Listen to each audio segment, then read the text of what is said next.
Dieu a prévu pour toi, tu es en train de manquer le but de Dieu pour ta vie, mais tu es en train de dire à Dieu que c'est un mauvais tireur, alors que Dieu n'est pas un mauvais tireur. C'est toi la flèche qui est en train de prendre une autre trajectoire, qui n'est pas la trajectoire de Dieu. Alléluia. Sache que la vie chrétienne n'est pas un long fleuve tranquille, parce qu'aussi longtemps que tu vivras, aussi longtemps que tu auras l'envie de marcher selon le Seigneur, aussi longtemps que tu auras l'envie de marcher selon la parole de Dieu, tu auras toujours l'ennemi qui tentera de s'opposer à toi et qui tentera de te faire dévier. Ce qu'on appelle la compromission. Je l'ai dit dans ce message, dans cet enseignement, ta destinée ne t'appartient pas à toi seul. Dieu est le Dieu du méga, il est le Dieu du giga, il est le Dieu de l'infiniment grand. Donc, il ne peut pas te donner une destinée qui sera uniquement pour toi.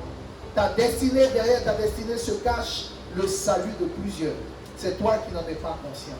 Donc, lorsque tu n'es pas en train d'atteindre le but de ta vie, tu prives beaucoup de personnes de recevoir ce que tu étais censé leur communiquer. Alléluia. Voilà pourquoi marcher dans la mission que Dieu a prévue pour ta vie, ce n'est pas une option, mais ça doit être pour toi ta priorité.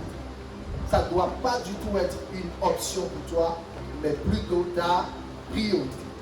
Alors, pour t'emmener à la compromission, pour compromettre ta vie, compromettre ta foi, compromettre tes valeurs, le diable va utiliser, on a dit, 3 chemins en général. On en a vu, oui, on a vu les 3.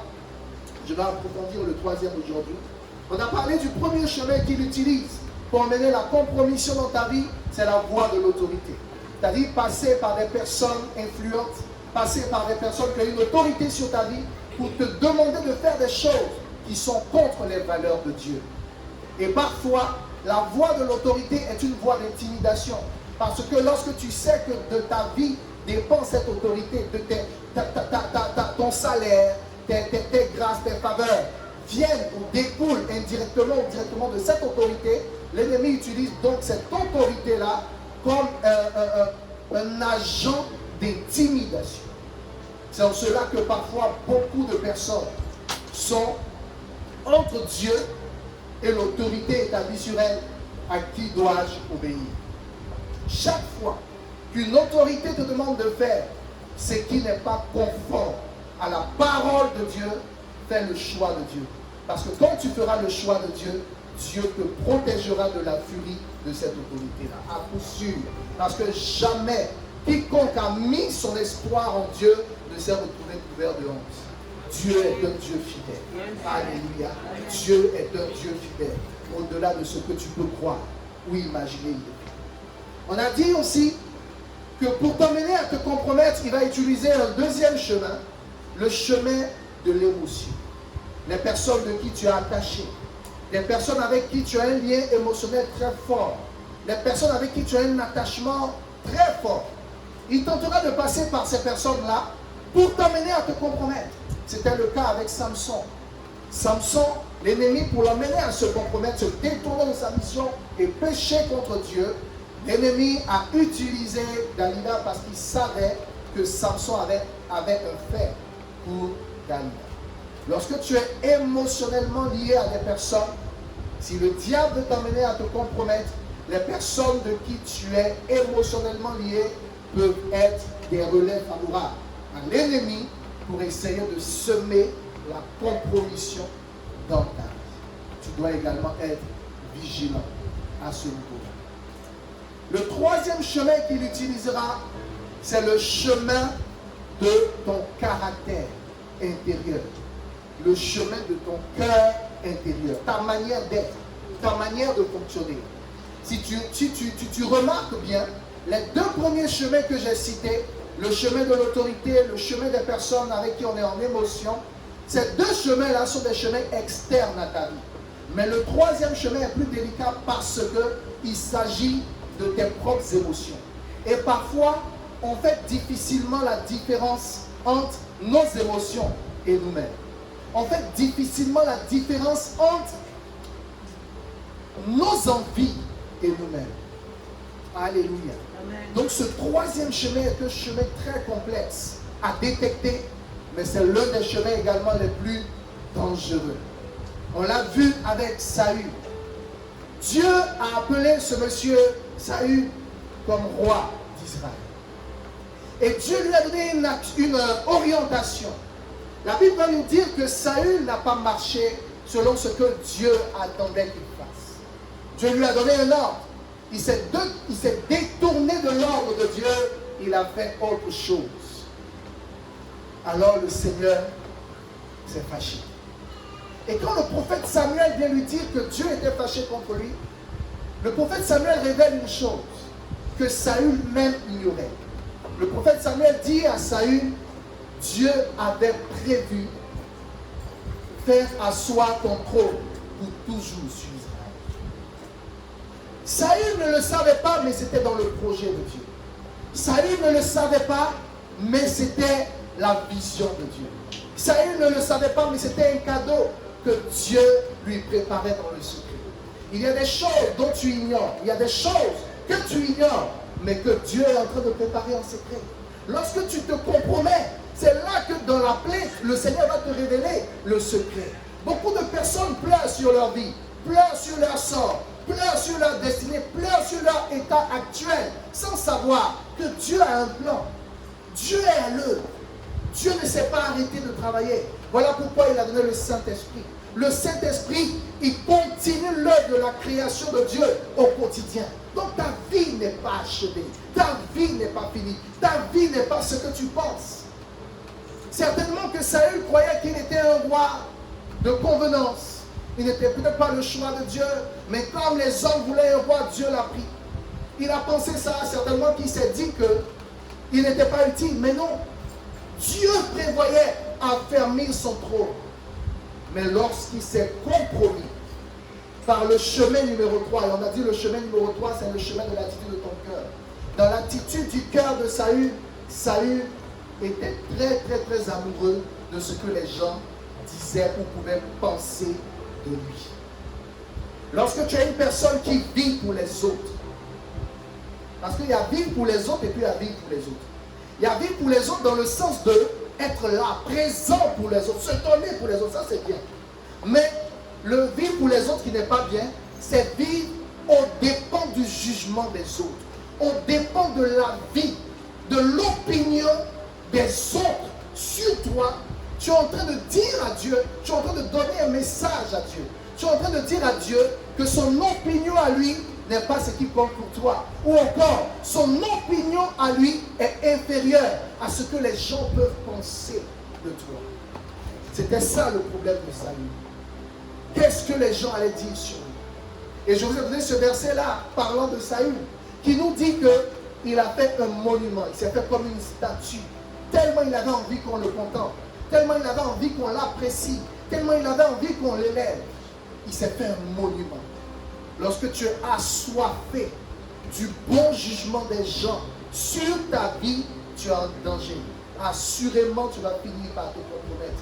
Parce qu'en réalité, une seule chose doit compter pour toi, c'est le jugement, la vie et l'opinion de Dieu. Amen.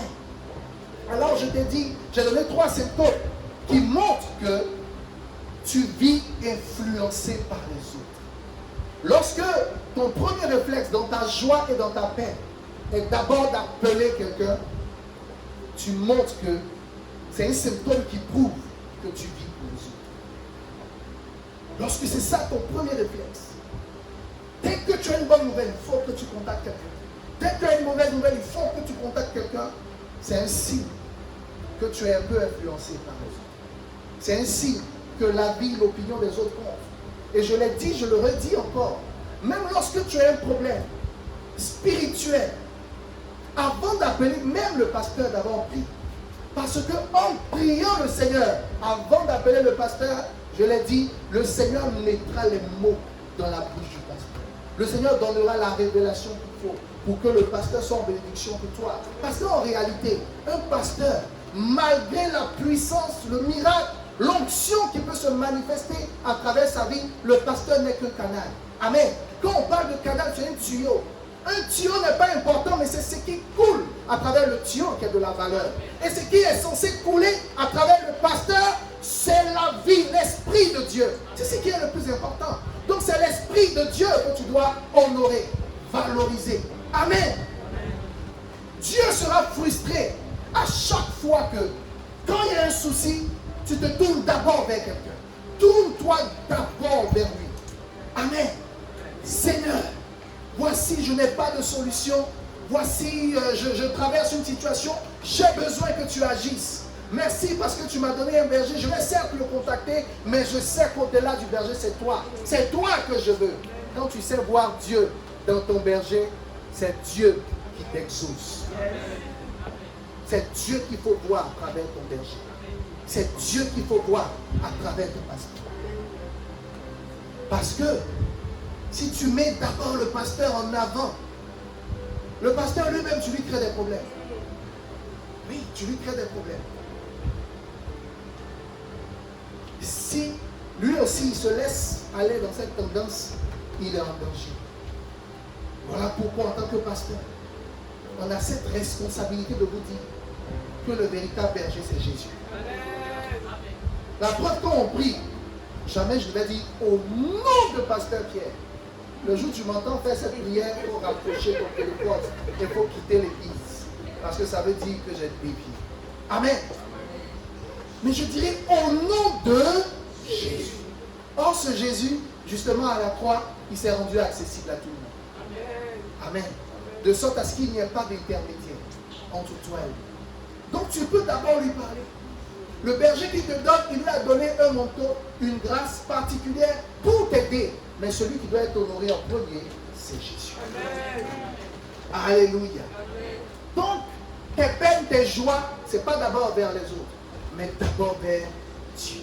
Et je vais donner cette illustration avec cette femme, la Sunamite. Son enfant était mort, mais elle confessait, elle déclarait, tout va bien. Avant d'aller voir le prophète, elle était rassurée que tout va bien parce que sa foi était dans le Dieu du prophète et non dans le prophète de Dieu.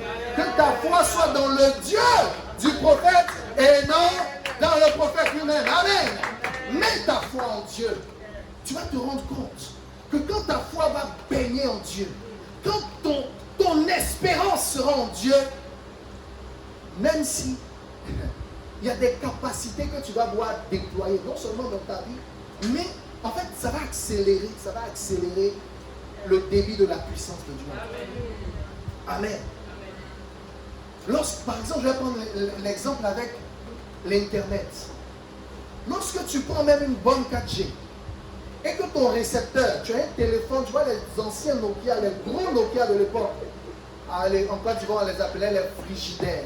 Tu mets sur ton oreille, depuis ton oreille jusqu'à ta bouche, tout est couvert. C'était les gros téléphones de l'époque. Amen. Et quand tu mets sur ta hanche, après quelques minutes de marche, tu as mal à la hanche, il faut qu'on démarre. Tellement ces téléphones-là étaient balèzes. Alléluia. Mais supposons qu'un tel téléphone de l'époque, toi tu l'as maintenant. Et puis nous, on est à l'ère du réseau 4G. Le 4G est puissant, mais le récepteur que tu as, ce gros Nokia-là, ne pourra rien capter. Tu vois, Dieu est puissant. Mais si toi-même, tu ne te prédisposes pas à baigner dans son atmosphère, en l'élevant toujours, en le voyant d'abord, malgré l'onction du pasteur, il y a des téléchargements qui ne vont pas se manifester. Alléluia. Amen. Donc cherche Dieu d'abord. Amen. Le deuxième symptôme qui montre que tu vis pour plaire aux autres, c'est la crainte des faux jugements. Lorsque tu as accusé, lorsque tu entends des critiques, des calomnies, des choses que tu n'as pas faites, qu'on t'accuse de les avoir faites, en fait, fais comme Jésus. Fais comme Jésus. Accusé, mais il n'a pas bronché. Et là, je veux faire une précision. Ça ne veut pas dire que si on t'envoie en procès, tu vas aller dire, le pasteur Pierre dit, on n'a pas fait comme Jésus, on ne doit pas aller. Non, non, non. Lorsque l'accusation prend une tournure pénale, une tournure judiciaire, bien évidemment, tu vas prendre un avocat, tu vas te défendre, mais tu sais, même quand tu prends l'avocat, est-ce que tu sais que les sentiments de ton cœur, Dieu va venir peser les sentiments de ton cœur? C'est-à-dire, sois serein. Même si l'affaire n'est pas au tribunal, sois serein. Amen. Parce que tu n'es pas ébranlé, intimidé par les faux jugements, les fausses accusations. Comprenons-nous bien, je dis bien les fausses accusations. Il ne faut pas aller faire des vraies bêtises, ils vont t'accuser et puis tu es serein. Si tu as fait de vraies bêtises, on t'accuse, là, il faut pleurer. Là, rentre en supplication. Demande pardon à Dieu et sa grâce va parler. Mais quand tu es innocent, tu sais qu'on t'accuse en vain. Tu sais, même le plus grand avocat de la terre peut te faire rater ton procès. Mais si tu as confiance en Dieu, le jour où l'avocat va te défendre, lui-même il ne sait pas d'où les mots vont venir. Dieu mettra les mots dans sa bouche. Et quand il va finir, il va dire, tu as vu, je t'ai bien défendu. À toi de lui dire, non, mon Dieu a été avec toi. Et on a eu le procès. Alléluia. Donc ne sois pas ébranlé par les fausses accusations. Et le troisième symptôme, qu'est-ce qu'on a dit? Je vais voir si vous suivez, si vous avez vu. Le troisième symptôme.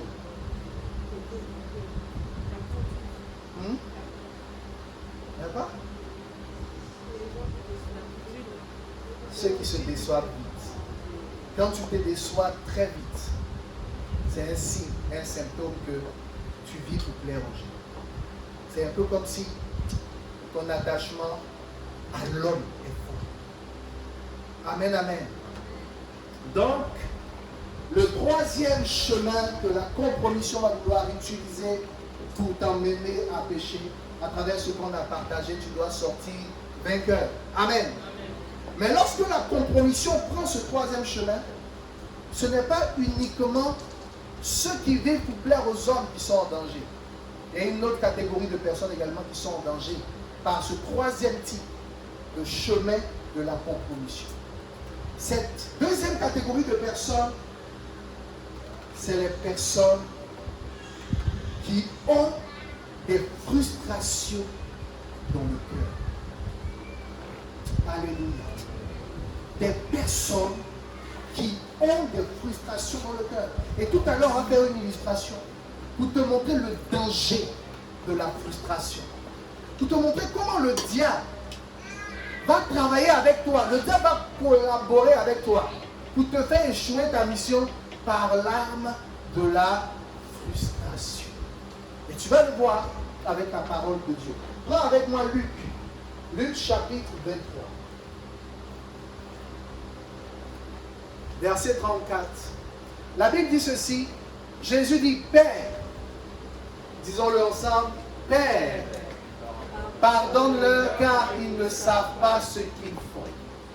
Ils se partagèrent ses vêtements en tirant au sort. Le peuple se tenait là et regardait.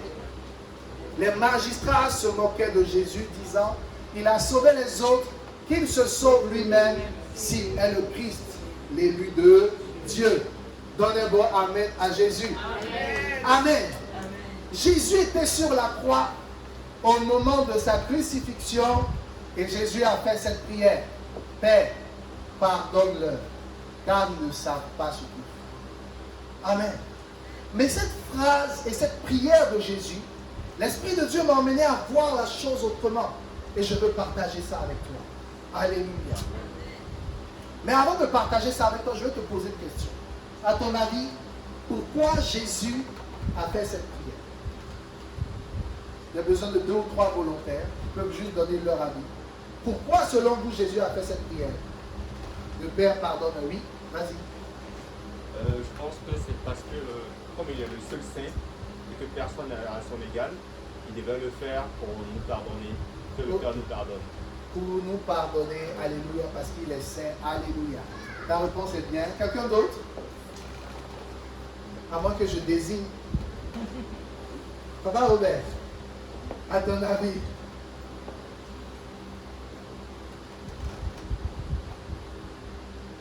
Bien, tu passes.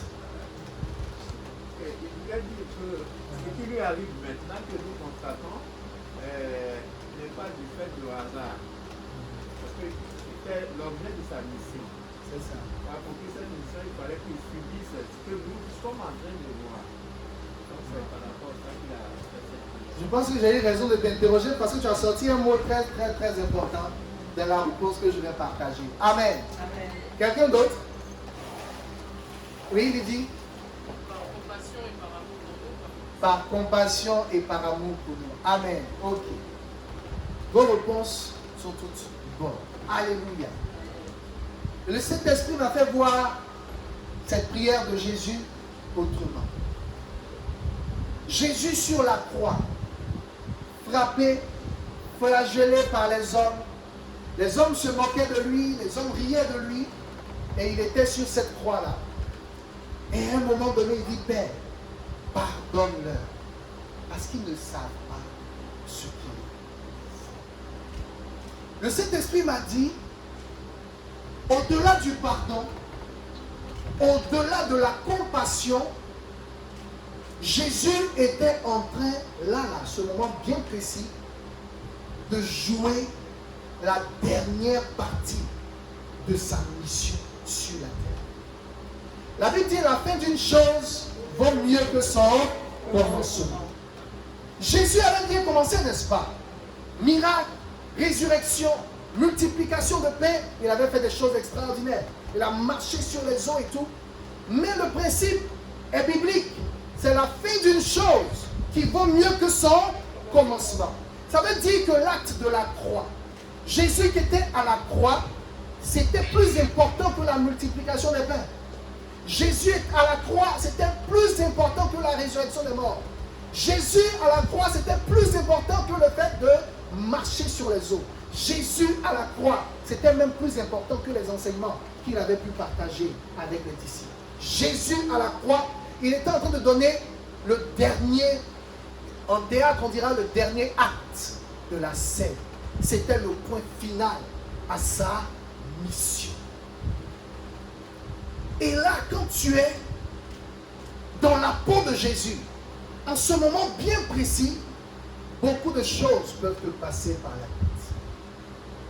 Jésus, insulté, injurié, humilié, blessé, déchiré par ceux qu'il avait pourtant aimés et ceux pour qui il était venu donner sa vie. Mais il fallait que Jésus mette le bon point final à sa mission. Il fallait que Jésus finisse sa mission en beauté. Et c'est cette prière qui est la fin en beauté de la mission de Jésus à la croix. Pourquoi je vous le dis? Parce que après tout le bien qu'il a fait aux hommes, après tout l'amour qu'il a semé et ce qu'il a récolté comme blessure, comme douleur, Jésus, si en ce moment précis, Jésus gardait la frustration dans son cœur, si Jésus mourait amer, avec tristesse et frustration, est-ce que tu sais que ça annulait tout ce qu'il avait fait? Si Jésus, en ce moment précis, parce que ce n'était pas une affaire simple, il était là à la croix. Et la frustration, l'un des chefs d'orchestre, sinon le chef d'orchestre principal de la frustration, c'est Satan lui-même.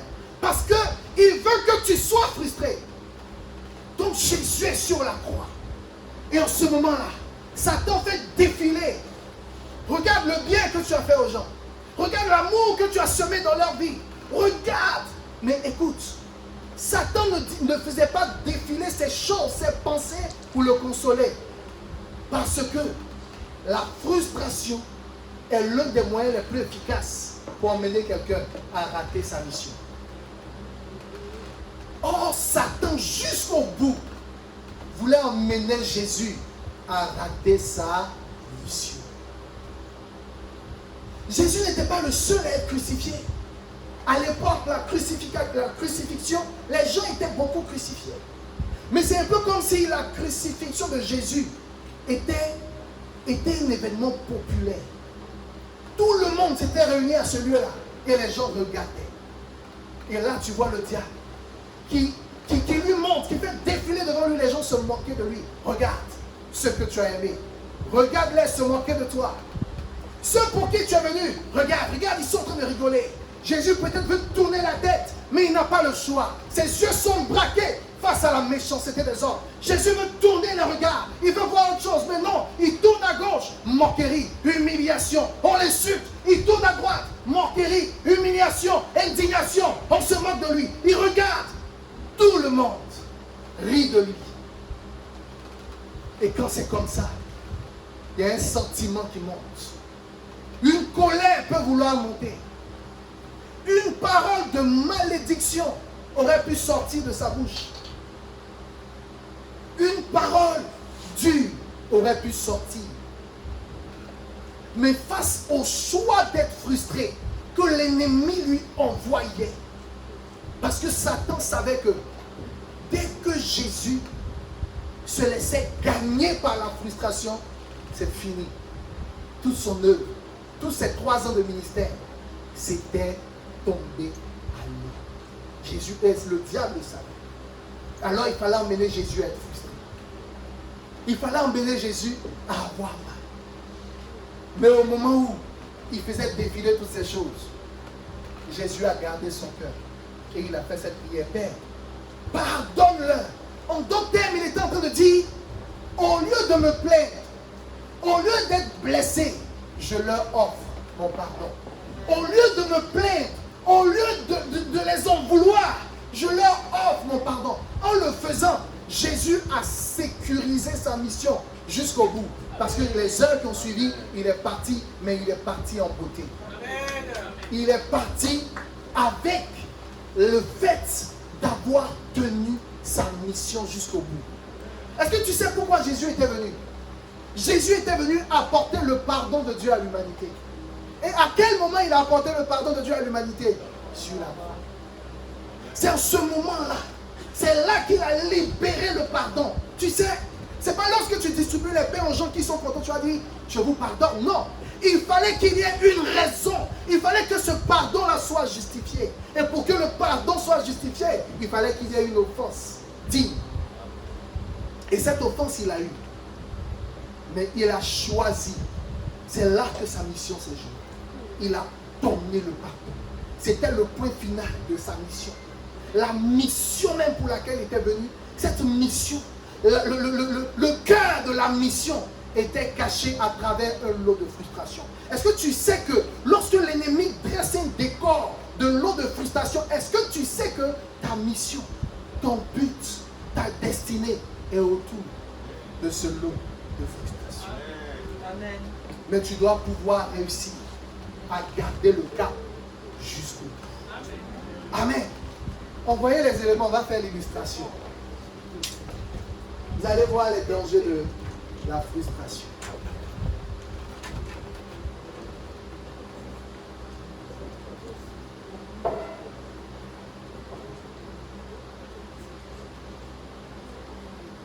Avant de faire l'illustration, le dictionnaire Larousse te donne une définition du mot frustration. Et le dictionnaire te dit ceci: la frustration, c'est action de frustrer quelqu'un d'un bien, d'un avantage. État de quelqu'un qui est frustré, empêché d'atteindre un but ou de réaliser un désir. Ça, c'est le dictionnaire même des hommes qui le disent. Le dictionnaire te dit que lorsqu'il y a frustration derrière, on cherche à empêcher quelqu'un d'atteindre un but. Donc, on est en train de parler de compromission, n'est-ce pas? Tu as une mission à préserver. Tu as un but à atteindre, n'est-ce pas? Mais la frustration, qui est l'action de t'empêcher d'atteindre un but, ne sera jamais loin. Quand il y a une mission, il doit toujours avoir frustration. Toujours. Une mission sans frustration n'est pas une mission. C'est un jeu vidéo. Parce que dans la vie réelle, il faut qu'il y ait frustration. C'est un peu comme si frustration et mission sont collègues. C'est un peu comme si frustration et mission sont les deux faces de la même pièce.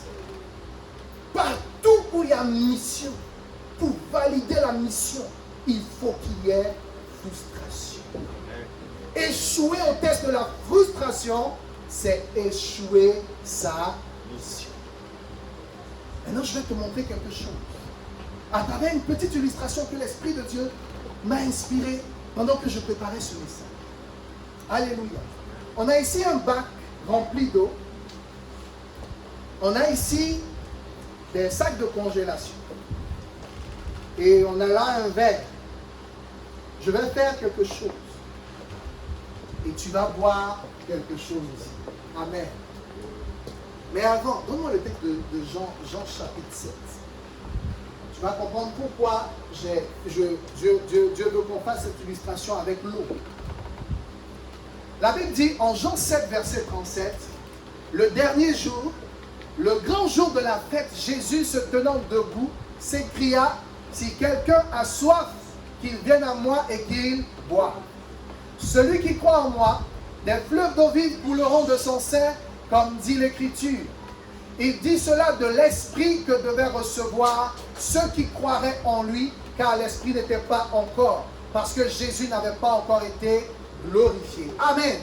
Donc Jésus dit, ceux qui ont soif, qu'ils viennent. Et la Bible dit que cette soif-là, il est en train de parler de l'Esprit. Amen. Quand on parle de soif, on parle d'eau, n'est-ce pas? C'est un peu comme si dans ce verset, on fait une assimilation entre l'Esprit de Dieu et un fluide, un liquide. Amen. Et de l'eau. Donc voici mon bac d'eau pour illustrer la plénitude de l'Esprit. Quand tu reçois la plénitude de l'Esprit, c'est pour atteindre un but. La preuve, Jésus avant de partir leur a dit, restez à Jérusalem, vous recevrez le Saint-Esprit qui surviendra sur vous et vous serez mes témoins. Le Saint-Esprit qui t'est donné, venant de Dieu, vient toujours pour que tu atteignes un objectif, pour que tu accomplisses une mission. Amen. Donc voici ce bac qui va peut-être représenter, voilà, c'est un bac plein d'eau qui représente l'Esprit. Voici ce sac de congélation. Le sac de congélation représente ton cœur, parce que ton cœur est un vase. Amen. Ton cœur est un vase qui, c'est un contenant. Alléluia. Maintenant tu pries, Seigneur, remplis-moi. Seigneur, j'ai besoin de toi. Seigneur, je vois la mission que tu m'as donnée. Seigneur, je vois les grands rêves, les grands projets que tu mets jour après jour dans mon cœur. Je les vois en songe, je les vois en vision. Remplis-moi pour la mission. Amen.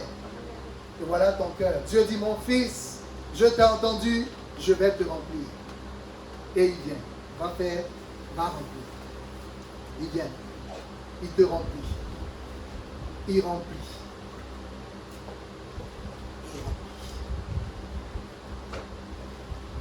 Et voilà.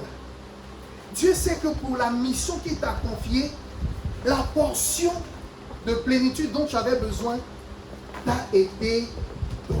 Amen. Pour atteindre la mission. Mais je l'ai dit tout à l'heure, mission et frustration. Il n'y a pas de mission sans frustration. Montre bien le vocal. Tu as été rempli de l'Esprit. Tu as eu la plénitude de l'Esprit, n'est-ce pas? Mais la frustration va se présenter comme une blessure, comme une piqûre, qui vient attaquer quoi? Ton cœur. Alors l'ennemi vient avec une petite aiguille, symbole d'une petite frustration, une petite parole qu'on t'a donnée, qui ne t'a pas plu. Et puis il fait comme ça, regarde.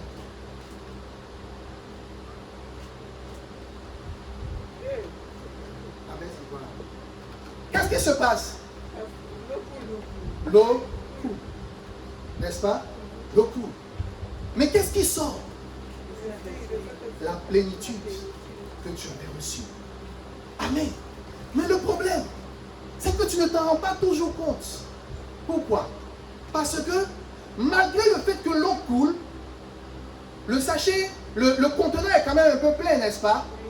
Donc, tu ne te rends pas immédiatement compte que cette frustration est en train de te vider. Tu vois? Tu ne te rends pas immédiatement compte. Parce que pendant qu'il y a la frustration, tu continues à prier.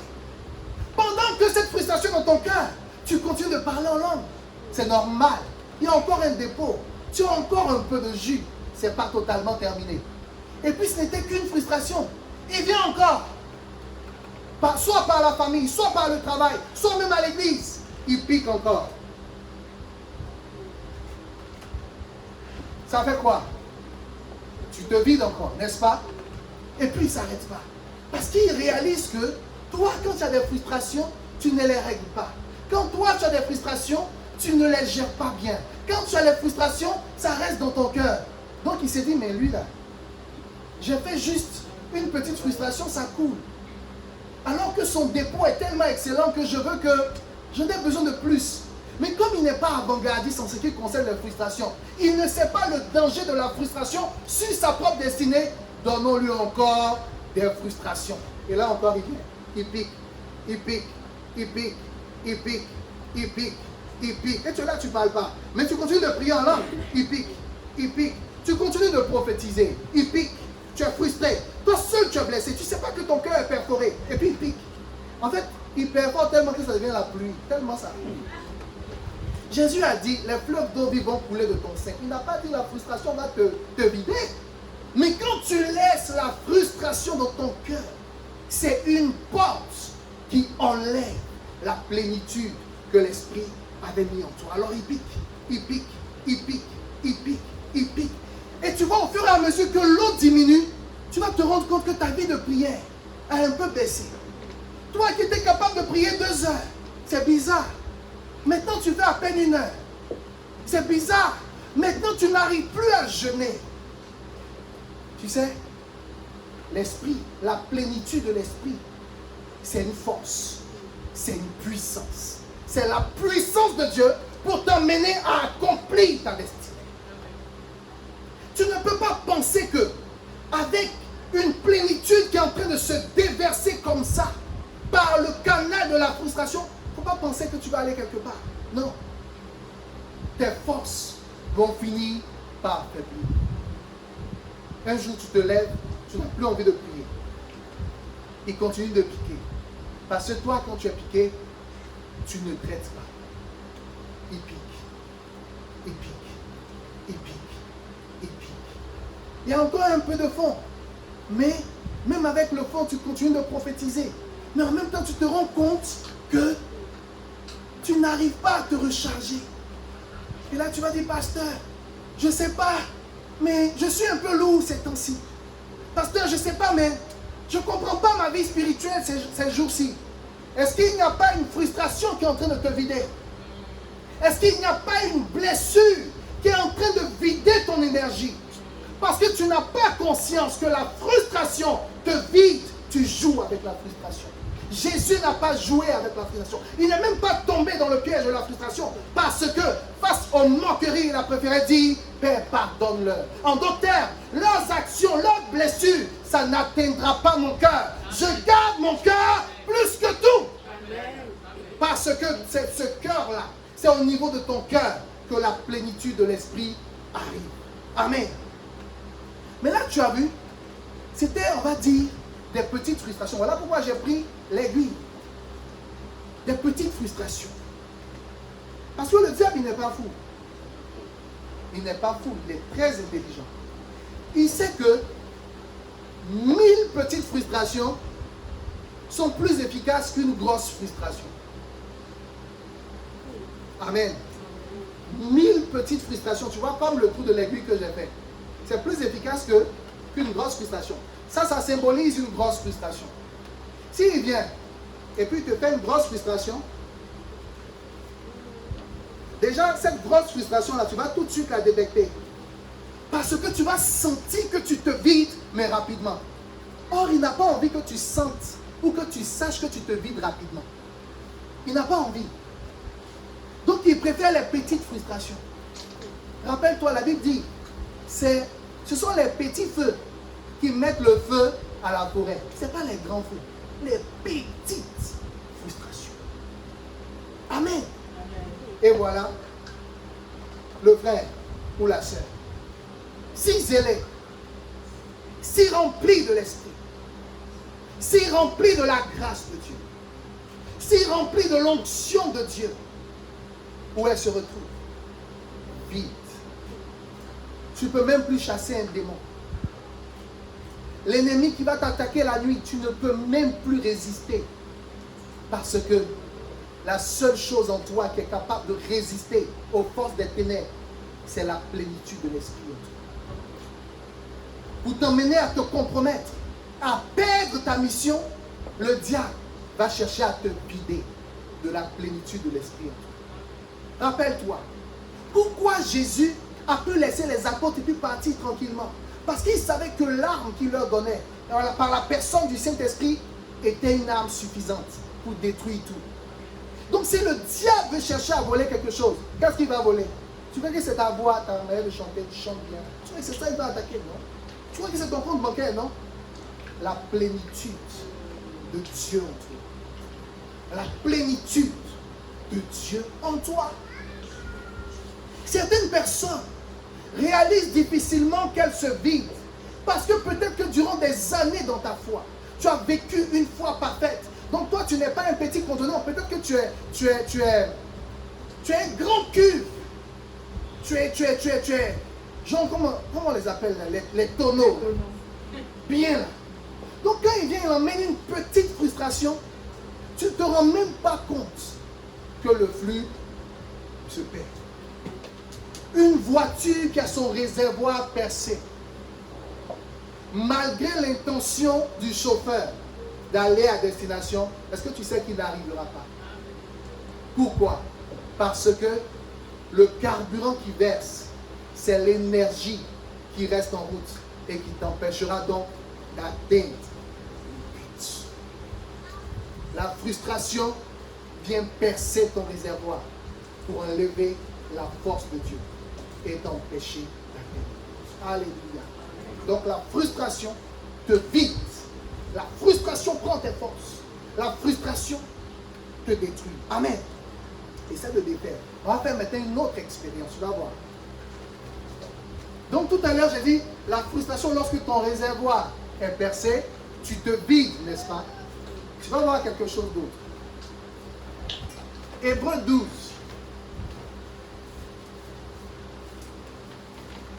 Hébreux 12, 15 dit ceci. Veillez à ce que nul ne se prive de la grâce de Dieu, à ce qu'aucune racine d'amertume poussant des rejetons ne produise du trouble et que plusieurs n'en soient infectés. Amen. Lorsque la Bible dit que veillez à ce que personne ne se prive de la grâce de Dieu. La grâce de Dieu, c'est aussi la plénitude de l'Esprit de Dieu. Amen. Quand la Bible dit ça, la Bible est sage. Ce n'est pas que volontairement tu vas décider de te priver de la grâce de Dieu, non. On ne décide pas volontairement de s'en priver. Mais regarde ceci. Il se trouve que ton cœur est déjà perforé par de grosses frustrations.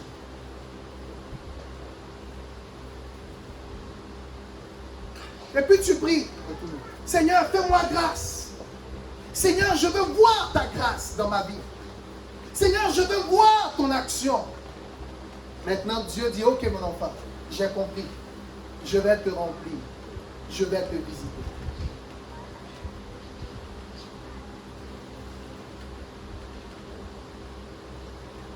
Tu peux bien lever. Tu vois, Dieu te visite ou pas? Tu reçois la grâce ou pas? Mais tu te prives, n'est-ce pas? En fait, ce n'est pas Dieu qui te prive de la grâce. Mais parce que ton cœur est déjà avec de grosses perforations, de grosses blessures. Même lorsque la grâce vient, elle ne peut pas rester. C'est ça, se priver de la grâce de Dieu. L'amertume, la douleur te prive de la grâce. La grâce vient, mais puisque l'amertume a laissé des traces, tu te vides, tu te détruis et tu te prives. Amen.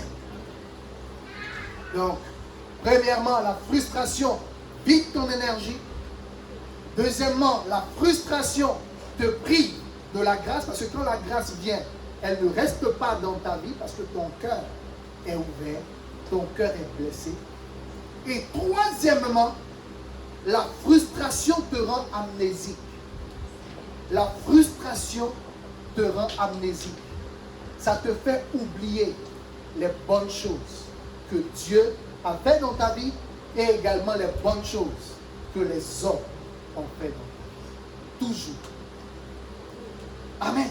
La frustration va te rendre amnésique. Tu vas oublier ce que les gens ont fait pour toi. Pas que tu fais exprès, mais c'est le travail de la frustration. Amen. Donc je vous donne cette illustration-là avec une femme dans son foyer qui un jour peut regarder son mari et lui dire: tu ne m'as jamais emmené au restaurant. Tu ne m'as jamais fait de cadeaux. Alors que le monsieur sait qu'il a déjà fait. En fait, quand tu sais que tu as déjà fait quelque chose à quelqu'un et que la personne te dit que tu n'as jamais fait, il faut savoir que la personne est frustrée. Parce que cela signifie quoi? Les bonnes actions que tu as semées dans la vie de cette personne, la frustration les éjecte de sa vie. Tu avais semé la bonté, la frustration fait que ça ne reste plus. Tu avais fait des cadeaux par le passé. Tu avais au moins même une fois dans ta vie été bonne ou été bon pour une personne. Tu avais été au moins une fois de ta vie été présent pour quelqu'un. Mais regarde. C'est qui est rentré. La personne ne s'en souviendra plus parce que la frustration fait sortir ces choses du cœur d'une personne. Amen. Alléluia. Donc, à tous les niveaux, la frustration détruit. À tous les niveaux. La frustration te détruira. Ce n'est pas une bonne chose. Mais en même temps, il n'y a pas de mission sans proposition ou sans atmosphère de frustration. Parce que la validation de ta mission se fait au cœur même de la frustration. C'est lorsque tu arrives à valider ta mission au cœur de la frustration que tu réussis à atteindre le but pour lequel Dieu t'a suscité. Amen. C'est pour cela que le Seigneur dit garde ton cœur plus que toute autre chose. C'est pour cela que le Seigneur dit non. C'est pour cela que le Seigneur dit garde ton cœur plus que toute autre chose. Car de lui te vient les sources de la vie. Alors lorsque l'ennemi viendra avec des propositions de frustration vers ton cœur, tu les vois venir, à toi de faire barrière, à toi de faire blocage. Quand il tente de piquer, tu bloques. Quand il tente de t'atteindre, tu bloques. C'est-à-dire le Seigneur est en train de te dire, fais tous tes efforts pour éviter que ton contenant ne soit blessé. Parce qu'au final, celui qui perd, c'est toi. Et personne d'autre. Ça va te rendre amnésique. Quand le Seigneur a parlé de la partie amnésique, j'ai eu même compassion de Judas. Amen. Parce que une petite frustration a réussi à emmener Judas à aller livrer Jésus. Dès lors que dans ta vie, ton cœur commence à se retourner contre des personnes qui ont été une fois de leur vie bien pour toi. Lorsque dans ta vie, ton cœur commence à s'élever contre des personnes qui, même une seule fois de ta vie, ont été bonnes pour toi, c'est un signe que tu es frustré. Et si tu es frustré, laisse-moi te dire que ça ne te fera jamais du bien. Aucun psychologue ne peut guérir de la frustration. Personne. Parce que ces psychologues même que tu dois écouter, certains même sont frustrés. Oui. Et le gars, il est là, il t'écoute. Et puis il se rend compte que depuis le début du mois, tu es son deuxième client. Alors qu'il doit payer son loyer. Il va t'écouter, mais avec la frustration d'un impayé qui avance. Il ne peut pas t'aider à guérir de ta frustration. Amen. Donc psychologue, c'est bien. Hein? Je veux parler, c'est bien. Mais ce n'est pas ça qui guérira de la frustration. Amen. Pour guérir de la frustration, Jésus a donné un secret. Il dit priez pour ceux qui vous persécutent. Priez pour ceux qui vous font du mal. Lorsque quelqu'un t'a blessé, tu as le choix, comme Jésus à la croix, soit de lui retenir son péché, soit de lui pardonner. Mais la grâce qu'il y a dans le pardon, c'est que quand tu pardonnes, tu te libères. Quand tu pardonnes, tu colmates automatiquement le flux qui avait été percé. Voilà pourquoi Jésus dit, pardonner. C'est-à-dire, l'ardeur que tu aurais eu pour maudire quelqu'un, l'ardeur que tu aurais eu pour te plaindre d'une personne, L'ardeur que tu aurais eue pour pleurer pour quelqu'un, transforme cette ardeur en intercession. Et quelqu'un t'a énervé, décide de prier pour la personne. Intercède pour la personne. Et tu as envie de lui dire, tu m'énerves, mais tu pries, tu me plais. Tu as envie de lui dire, arrière de moi Satan, que toi là même, c'est à toi Jésus aurait dû dire ça, pas à Pierre. Arrière de moi Satan, mais tu dis, Seigneur, bénis cette personne. Et ça marche, ça fonctionne. Parce que c'est là, c'est la seule arme pour guérir de la frustration, c'est la seule. Un jour, quelqu'un m'a raconté quelque chose qu'il avait vécu. Il n'était pas encore chrétien. Il n'était pas encore chrétien affermi. En tout cas, il commençait à s'approcher du Seigneur. Mais il était dans des relations copains, copines et tout. Amen. Et puis, il se trouve que la fille avec qui il marchait a brisé son cœur. L'a trompé, il l'a su et il était devenu le cocu du quartier. Et ce qui s'est produit, c'est qu'un de ses amis qui connaissait Jésus lui a dit, il faut prier. Il lui a dit, mais tu penses que Jésus a le temps pour ces choses-là, pour guérir mon cœur dans ces conditions-là? Non. Il lui a dit, il faut prier. Et cet ami lui a dit, lorsque tu vas prier, bénis la personne, bénis la fille en question, bénis. Le niveau de détresse de cette personne était tel qu'il en était même tombé malade. Il en était tombé malade.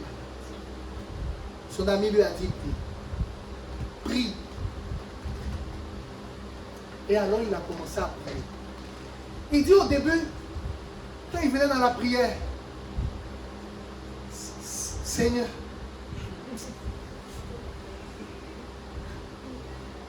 il avait dit, frappe là. Seigneur, il faut la blesser même. Seigneur, bénis-la. Le bénis-la, le premier bénis-la qui est sorti de sa bouche n'était pas facile à dire. Mais il dit subitement qu'il a dit, Seigneur, bénis-la.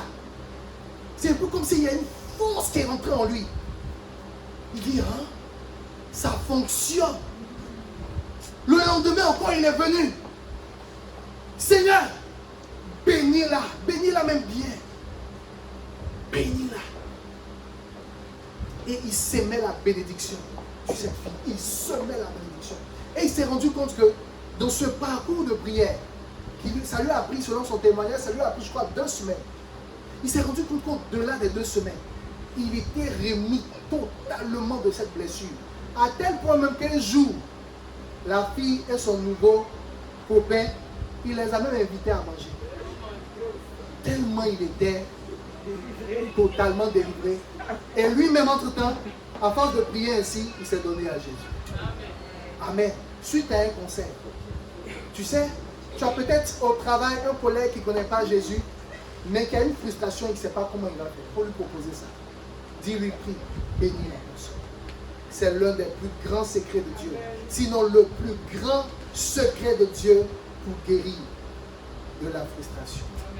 Bénis ceux qui vous persécutent. Est-ce que tu sais que quand tu bénis ceux qui te persécutent, ça te rendra toujours plus fort? Est-ce que tu le sais? Quand tu bénis quelqu'un qui te fait du mal, quand tu bénis quelqu'un qui t'a blessé, ça te rendra toujours plus fort. Et je te le démontre. Et je terminerai quand même. Voilà, donc en 2 minutes, je le dis, on va prier. Quand tu bénis quelqu'un qui te persécute, ça te rend toujours plus fort. La preuve. Lorsque Jésus partait, il a dit à ses disciples, priez pour ceux qui vous persécutent, n'est-ce pas? Il se trouve que Jésus parle, le Saint-Esprit vient, mais l'Église, à cette époque, avait l'un des plus grands opposants adversaires, appelé Saul de Tarse. Il était le persécuteur en chef de l'Église. Amen.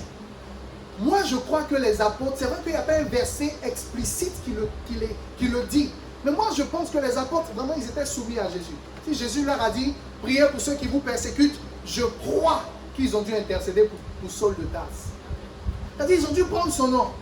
Seigneur, voici ce Saul de Tarse qui nous persécute. Voici ce Saul de Tarse, Seigneur. Le voici. Il frappe nos frères. À cause de lui, Étienne est mort. Mais Seigneur, nous te prions pour lui. Bénis-le. Bénis sa vie. Seigneur, souviens-toi de lui. Je crois que l'Église a intercédé pour Saul de Tarse. Voilà pourquoi Jésus s'est révélé personnellement à Saul de Tarse. Et regardez ce qu'il lui a dit. Il lui a dit, pourquoi me persécutes-tu? Quand une personne te persécute et que tu prends le cas, tu emmènes le cas devant Jésus, en bénissant la personne, c'est un peu comme si toi tu transfères ta frustration à Jésus. Jésus lui te donne sa paix et Jésus lui-même pas voir la personne qui dit, pourquoi me persécutes-tu? Alléluia!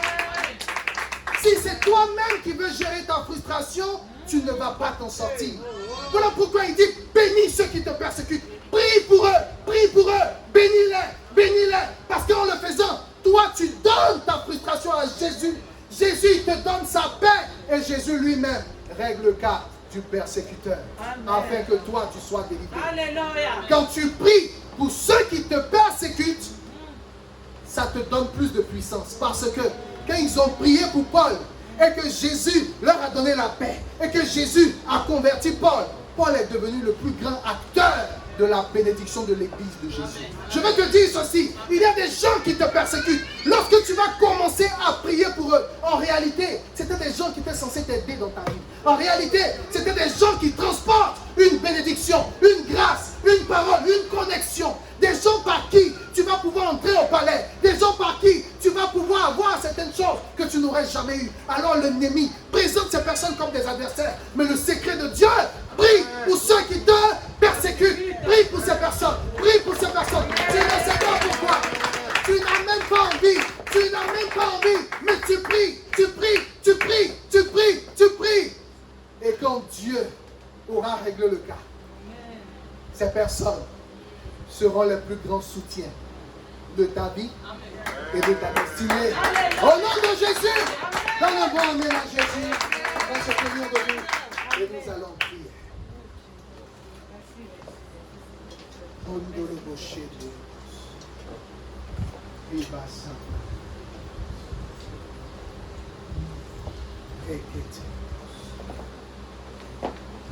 Tu vas élever la voix et tu vas parler au Seigneur.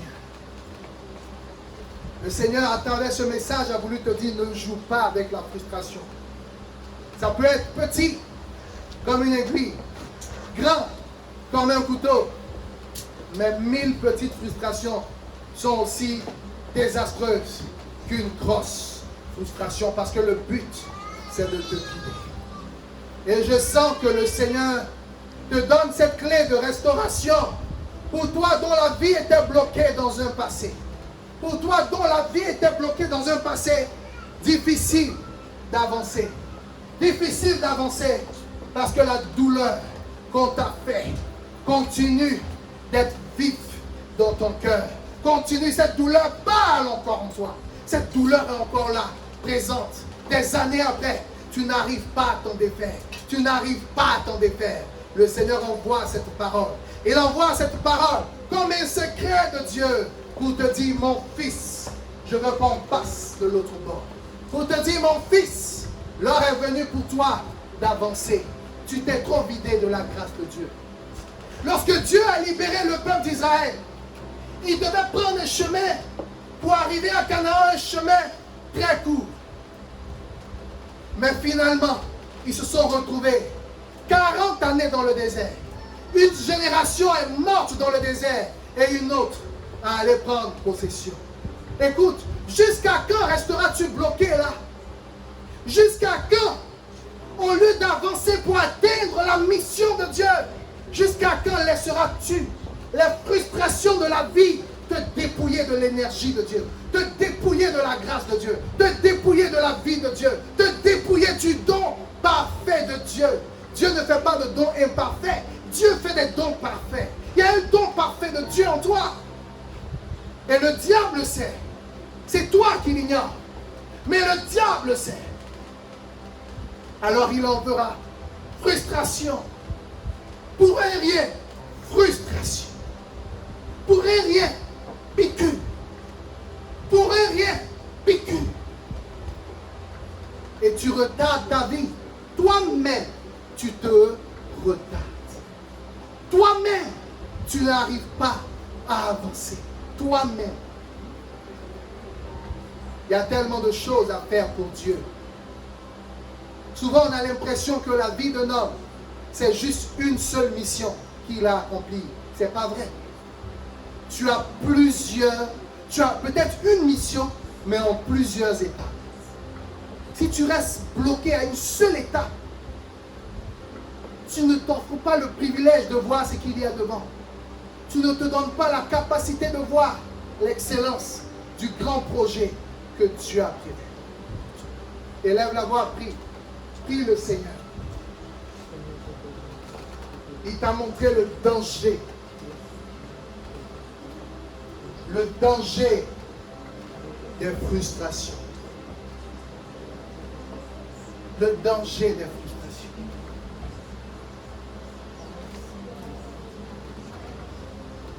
Ne laisse pas ton cœur arroser le diable. Non. Ne laisse pas ces sources d'eau vive. Il dit des sources d'eau vive. Ça veut dire que c'est des sources qui donnent la vie. Tu ne te rends pas compte que depuis que la frustration est rentrée dans ta vie, des maladies bizarres sont rentrées aussi dans ta vie. Parce que le dépôt de Dieu produit la vie. Le dépôt de Dieu produit la vie. Le dépôt de Dieu produit la vie. Le dépôt de Dieu produit la vie.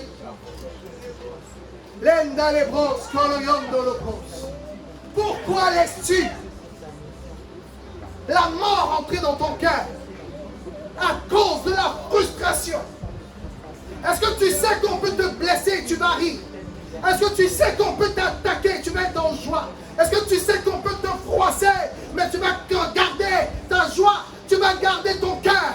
Dieu aime ce genre de personnes, des gens qu'on peut froisser, qu'on peut vexer, qu'on peut blesser, mais qui gardent leur joie. Ce sont ces personnes-là qui vont vite dans la vie. Ce sont ces personnes-là qui atteignent leur destinée. Ce sont ces personnes-là qui atteignent véritablement le but de Dieu pour leur vie. Ces genre de personnes, Dieu les aime, Dieu les aime, Dieu les aime. Voilà pourquoi il a dit, il cherche des gens qui ont le cœur des petits enfants. Un petit enfant de 3 ans, tu peux le frapper, tu peux le taper, mais il reviendra toujours parce que tu es son papa, tu es sa maman. Son cœur ne retient pas la frustration. Voilà pourquoi ils ont de la vigueur. Voilà pourquoi ils ont de l'agilité. Chaque fois que tu laisses la frustration, tu es en train de perdre les réserves d'eau vive de Dieu. Et tu es vide. Depuis combien de temps tu n'arrives pas à prier? Depuis combien de temps tu n'arrives pas à jeûner? Depuis combien de temps tu n'arrives pas à passer du temps dans la présence de Dieu? Lorsque tu te connectes, tu veux même prier, mais tu n'as pas la force, tu n'as pas l'envie, tu n'as pas la capacité. La force te manque. Frustration. Frustration. C'est venu pour te détruire. Mais Jésus est venu pour te donner la vie. Reçois la grâce de Dieu afin de colmater toutes ces déchirures que tu as. Et il te dit, il y a une seule clé. Une seule clé.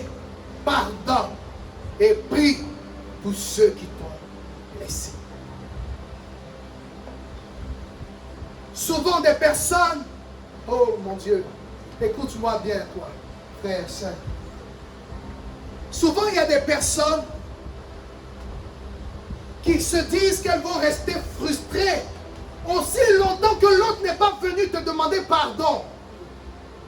Tu penses que quelqu'un qui a été si méchant pour te frustrer sera si gentil pour venir t'offrir le pardon? Non. Tu dois arriver à pardonner en dépit du bon vouloir de la personne. Qu'elle vienne te demander pardon ou pas, ta vie n'est pas bloquée à elle. Si elle veut qu'elle garde son pardon, mais toi, tu pardonnes à cause du Seigneur. Mais toi, tu ne retiens pas cela dans ton cœur à cause de Jésus. Non, tant qu'on ne m'a pas demandé pardon, tant qu'on n'a pas fait une délégation pour venir me voir, écoute, les gens que tu attends pour cette délégation sont occupés à atteindre l'objectif de Dieu. Parce que devant Dieu, devant le trône de la grâce, il ne dira pas combien de délégations avez-vous fait. Pour aller demander pardon, pour aller vous expliquer, pour aller faire ceci. C'est est-ce que tu as atteint le but de ta vie. Ça veut dire quoi, bien-aimé? Fais du but de ta vie ta priorité. Amen. Ne te mets pas en pause parce que tu attends qu'on te demande pardon. Ne te mets pas en pause parce que tu attends qu'on te présente des excuses. C'est souvent la séduction de l'ennemi pour plus te vider. Parce qu'il sait que quand tu es blessé, il prend ta substance. Il prend. Donc toi, si tu es là, si on ne m'a pas demandé pardon, et puis lui aussi, il est là, il t'encourage. Oui, si on ne t'a pas demandé pardon, il ne faut pas bouger. Il faut attendre. Reste là. Et puis tu es là, tu te vides. Oh, mais ne te presse pas, attends, ils viendront dans 2 semaines, dans 1 mois. Non, ne te presse pas. Attends. Quand il te fait attendre, c'est parce qu'il veut la substance de Dieu en toi. Mais toi, tu dois arriver à un stade où tu dois te dire, avec ou sans leur pardon, moi, j'offre mon pardon. J'ai été blessé, mais j'offre le pardon. Tu penses que quand Jésus était à la croix, il allait dire, j'attends que les principaux sacrificateurs viennent présenter leurs excuses avant que je libère le pardon. Non. Blessé, il a libéré le pardon. C'est plus tard qu'on a compris qu'il nous avait fait don du pardon. Pardonne! Plus tard, les persécuteurs se rendront compte que toi, tu n'étais pas arrêté à ça. Tu leur as offert le pardon. Ne laisse pas ta vie entre les mains des gens, mais soumets ta vie à la parole de Dieu et décide d'avancer. Que personne ne bloque ta mission. Dans le nom de Jésus. Amen.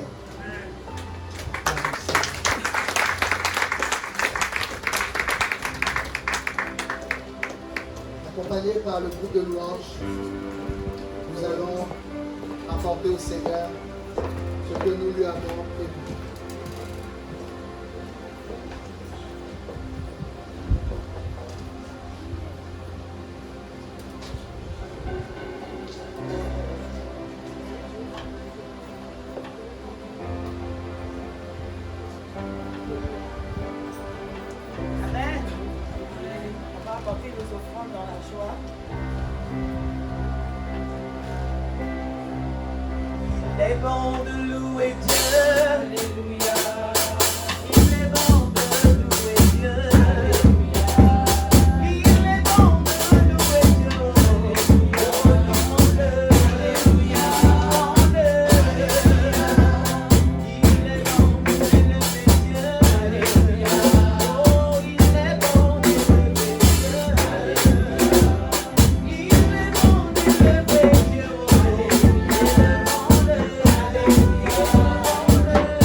bénissons, nous te rendons grâce.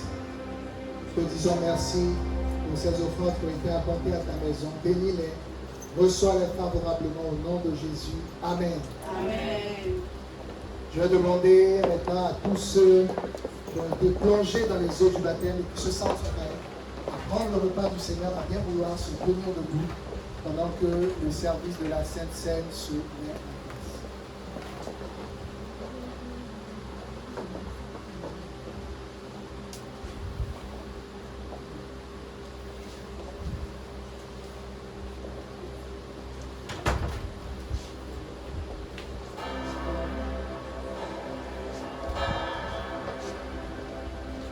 Les ténèbres ont reculé devant l'œuvre de la devant l'agneau immolé et le sang versé sous moi. Les ténèbres ont reculé devant l'œuvre de la croix, devant l'œuvre de la croix, l'agneau immolé, devant l'agneau immolé,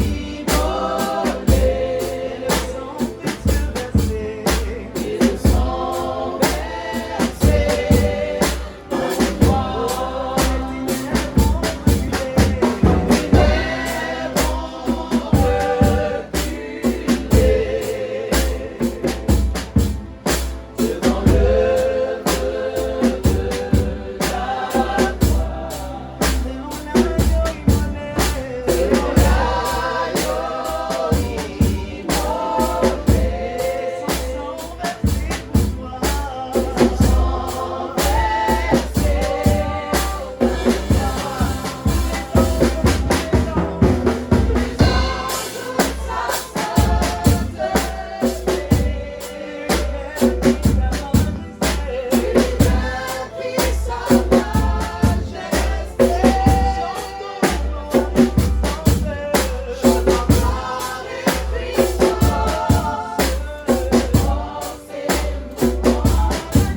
Pour notre Sainte Seine.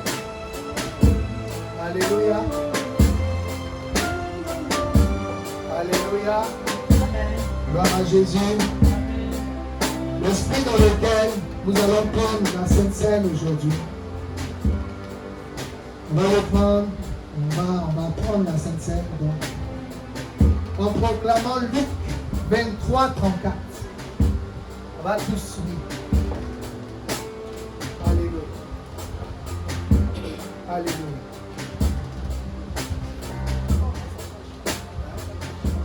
Alléluia. On entend? Maintenant, mettez-nous Luc 23. Parce que c'est un exercice que Dieu veut te donner cette semaine. Priez pour ceux qui t'ont fait du mal. Priez pour ceux qui t'ont blessé. Priez même pour les situations de la vie qui t'ont offensé, qui t'ont blessé. Parce que souvent la frustration, ce n'est pas toujours contre des personnes. Parfois, c'est contre des situations, des circonstances.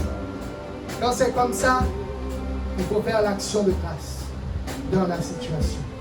Bénir le Seigneur.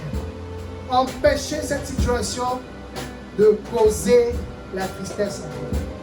Empêcher à cette situation de te faire pleurer, de te rendre triste. Alléluia. On va lire ensemble. Jésus dit, Père, pardonne-leur, car ils ne savent pas ce qu'ils font. On va juste arrêter. Juste. On reprend encore. Jésus dit, Père, pardonne-leur, car ils ne savent pas ce qu'ils font. Troisième fois. Jésus dit, Père, pardonne-leur, car ils ne savent pas ce qu'ils font. Alléluia. Que Dieu te donne la force pour pardonner. Alléluia. Le Seigneur te donnera la force de pardonner. Il t'aidera. Parce que tu es trop bloqué à ce niveau-là. Alors que tu dois avancer. Tu dois aller encore plus loin. Amen, amen. Seigneur, je te bénis. Tu vas lever le Père avec moi, je rends grâce. Seigneur Dieu, alors que nous rendons grâce, nous croyons par la foi au nom de Jésus qu'il ne s'agit plus du pain, mais il s'agit de ton corps qui a été livré pour nous. Oui, Seigneur, sur la croix, quand tu disais, Père, pardonne-leur, c'est ce corps-là qui a été blessé, frappé, flagellé, méprisé. Mais il n'a pas arrêté de pardonner.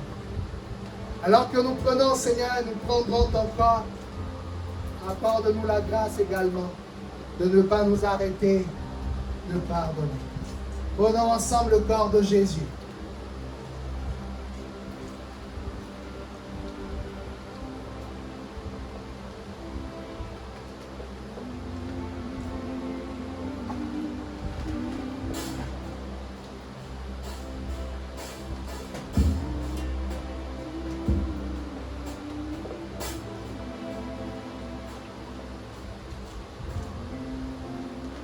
Seigneur, merci pour le sang de l'Alliance. L'Alliance nouvelle et éternelle. Oh Seigneur, que ce sang nous donne les sentiments de Jésus, afin que tel tu es, tel nous devenons. Dans le nom puissant et précieux de Jésus. Prenons ensemble le sang de Jésus.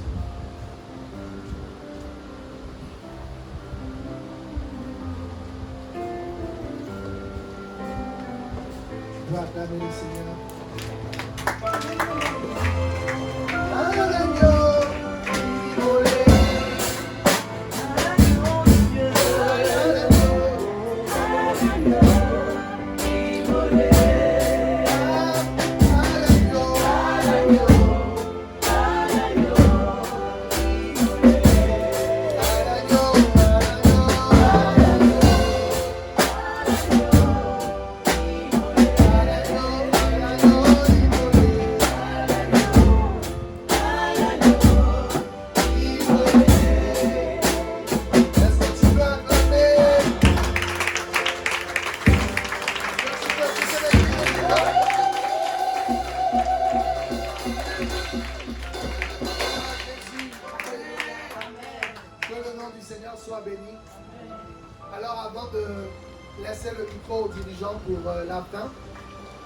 Je veux prendre le temps d'apprécier Dieu, de bénir le Seigneur. Pour ceux qui nous visitent pour la première fois, on veut vous recevoir à la manière base d'honneur avec un chant spécial prévu pour vous.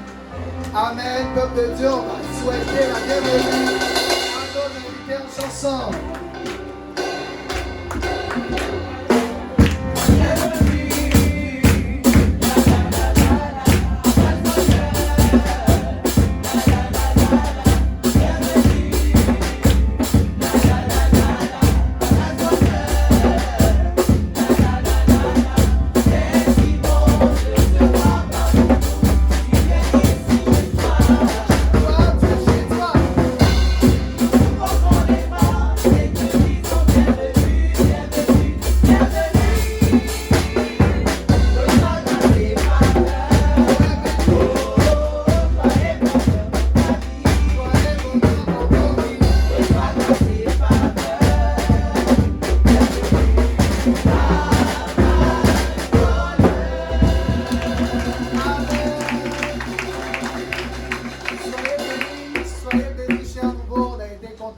le culte avec vous. Juste à la fin du culte, une équipe vous recevra au niveau de la salle de réunion pour prendre de vos nouvelles et également vous donner les nôtres. En tout cas, on a été très honorés de votre présence. Que Dieu vous bénisse. Vous pouvez vous rasseoir. Amen. Alors, avant la bénédiction finale, non, oui, la bénédiction finale, et avant de passer le micro aux dirigeants de la prière de fin, juste une annonce. Samedi prochain, nos frères Edith et Stan vont passer par le lieu sacré.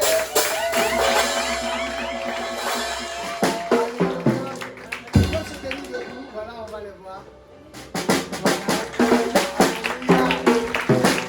La prière de mariage soit honorée de tous. Amen. Dans le peuple de la cité de David, on est tous invités, conviés à nous mobiliser. Amen. Amen. Pour ce mariage, afin d'honorer le Seigneur, d'honorer nos frères et également de laisser couler la grâce du mariage de cette assemblée. Amen. Alléluia. Donc, vraiment, on vous attend samedi 21 août. Le programme sera, voilà, célébration à la mairie à 11h à la mairie de Bref-Saint et bénédiction nuptiale à 14h30 à la salle Bobby Lapointe de Saint-Genis. Alléluia.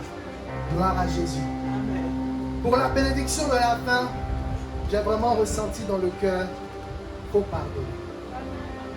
Amen. Et au-delà de pardonner, j'ai encore ressenti dans mon cœur, libère-toi de toute frustration. C'est un poison pour ta vie. Amen. Dimanche prochain, par la grâce de Dieu, on va voir qu'il y a une différence entre frustration et sentiment de frustration. C'est pas pareil. La frustration, c'est l'acte effectif d'avoir été frustré par quelqu'un. C'est-à-dire, si on te demande, tu peux expliquer, voici ce que j'ai vécu qui m'a frustré. Ou bien, voici ce que je vis qui me frustre. Mais le sentiment de frustration, il est encore plus dangereux que la frustration. Amen. Amen. Ça, c'est pour dimanche prochain. Le sentiment de frustration. Quand l'Esprit de Dieu a ouvert mes yeux, là-dessus, en tout cas, j'ai été édifié. Et on va juste partager cette clé-là ensemble. Amen. De sorte à ce que ce soit la frustration et que ce soit le sentiment de frustration, tu puisses être clean à tous les niveaux et que tu puisses atteindre glorieusement la destinée de Dieu pour ta vie. Ne laisse pas le diable compromettre ta mission. Amen.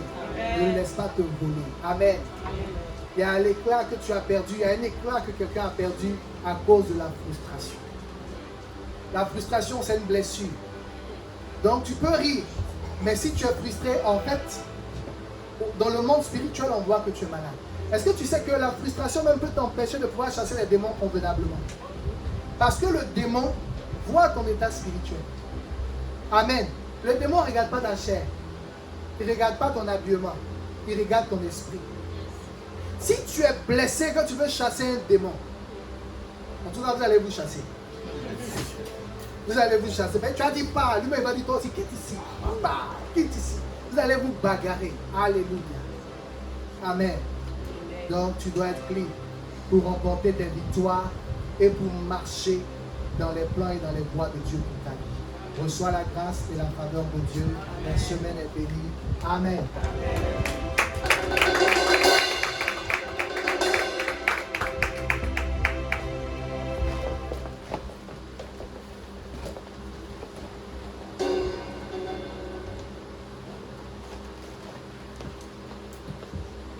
Voilà, amen, gloire à Dieu. Amen. Voilà, notre culte tire à sa fin. Il y a quelques annonces avant de terminer notre culte. Voilà, nous avons retrouvé une montre. S'il y a quelqu'un qui a perdu sa montre, donc n'hésitez pas à venir devant. C'est une montre de marque Casio. Donc si vous avez perdu une montre, venez me voir à la fin du culte. Et puis, il n'y a pas vraiment d'annonce spéciale. Juste nous encourager pendant ces temps de vacances à pouvoir maximiser notre temps de prière avec Dieu. C'est important parfois lorsqu'il y a des vacances, on a tendance à nous assoupir un peu. c'est là que l'ennemi profite pour nous déstabiliser dans notre foi. Voilà, que le Seigneur nous aide à pardonner. Merci pour le message de ce matin. Je voudrais juste aussi encourager le bien-aimé à assister les mariés. Donc l'église est conviée à ce mariage. Ils ont besoin de notre soutien, donc je vous encourage vraiment à participer à cela. Je vous invite à vous lever s'il vous plaît. Nous allons clôturer notre culte. Le pasteur nous a déjà bénis. Je vais prier pour la fin. Éternel, notre Dieu, notre Père, nous te sommes infiniment reconnaissants pour ce temps que tu nous as donné par ta seule volonté. Merci de nous avoir encore parlé. Merci d'avoir parlé à nos cœurs. Seigneur, notre prière ce matin, que tu puisses nous aider. Seigneur, à ne pas être des auditeurs oublieux, mais à pouvoir mettre en pratique cette parole. Seigneur, c'est vrai que ce n'est pas toujours facile de pardonner, mais nous savons que c'est toi qui donnes la force de pardonner. Seigneur, garde-nous de toute frustration. Donne-nous, Seigneur, à être des hommes et des femmes qui savent pardonner à leur prochain. Bénis, Seigneur, cette semaine qui s'ouvre devant de nous. Que ta grâce, Seigneur, nous accompagne. Garde-nous, Seigneur, toujours fidèles à toi et à ta parole. Et soutiens, Seigneur, chacun de nous dans sa marche avec toi. Merci, Seigneur, de nous accompagner. Dans le nom précieux et puissant de Jésus-Christ, nous avons ainsi prié. Amen. Allons tous dans la